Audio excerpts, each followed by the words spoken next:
everybody, it's Elisa here. So it has been a long time since I did this type of like sit down video, because I have done some interviews past month or so, but yeah, now I'm back. And today I was just looking at some questions I got on my website. So I'm not gonna read the questions because they are like pretty long, like explaining specifically where the person is at. But I just want to make this kind of like overall response because this is kind of the subject I talk about with my clients and the people I help like so often. So let's say a person is in recovery from eating disorders and they don't feel the physical hunger, and they are confused, like should I eat, and maybe they are not getting up to the 500 or 3000 calories, so they think that this is their intuitive eating, and this is their body signals that they're simply not hungry. Yeah, and they're confused, like why should I eat more if I'm not physically hungry. But I also want to say that recovery is not only about the physical hunger. And very often when I speak with people one-on-one, then I also ask them, like, are you obsessed with foods? Do you have food thoughts? Like, are you thinking about food all the time despite physically not being hungry? And also, for example, they have the starvation symptoms, such as like they find it very easy to still gain weight, they are still super bloated, they retain water, they have slow digestion or digestion issues, and maybe they don't have their period. Yeah, but just generally, like they still think about the food a lot. So I would say, like in this case, the physical hunger, it's only actually like one type of hunger signals our body sends us. For example, I am a normal eater and I don't have the eating disorder anymore. So when I get hungry, actually, yes, sometimes I get the physical hunger signals, my stomach is empty and whatever. But then actually most times when I get hungry, then what happens, the first signals of hunger actually for me is the like, I feel I want something, or I have like food thoughts or just craving of something. And I don't need to have like completely empty stomach to have that. Just like the first like food thoughts, increased food thoughts, even for a normal eater, and just like increased cravings, food sounds yummy. So this is even when I know that, okay, I'm getting hungry and actually I can already eat. But for example, for a person who is in recovery, for them, they have their food thoughts all the time, all day.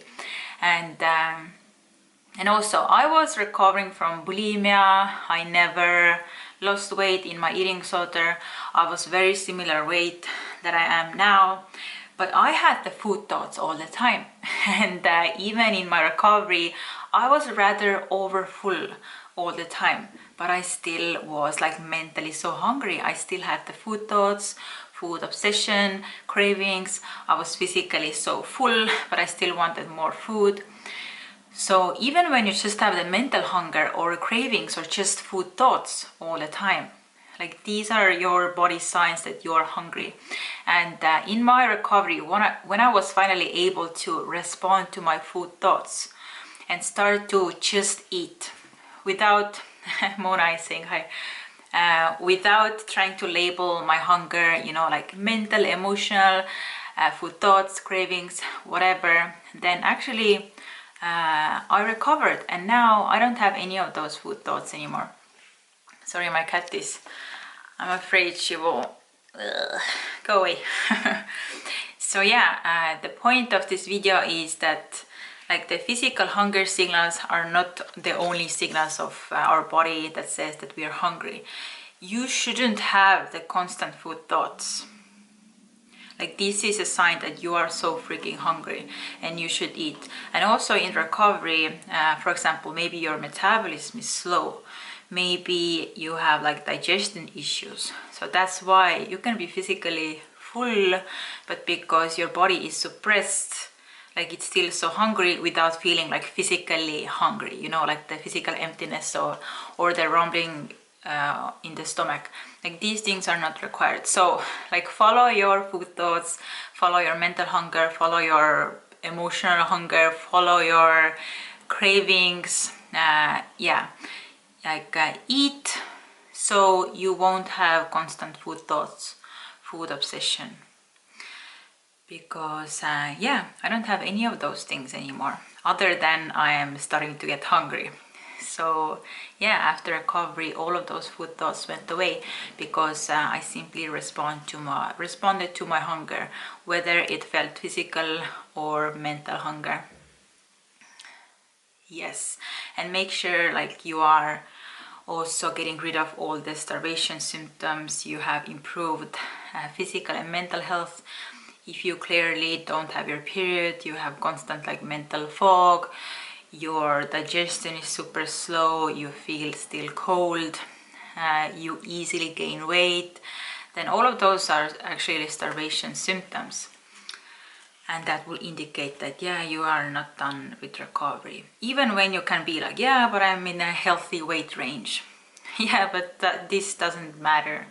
The healthy weight range is just kind of like, it doesn't indicate like true recovery or health, because somebody can even be, you know, in overweight category or whatever, but they still can have their starvation symptoms, still have the eating disorder symptoms. So yeah, so follow your food thoughts. Yeah, and that's it from me today. Thank you for watching and see you next week. Bye.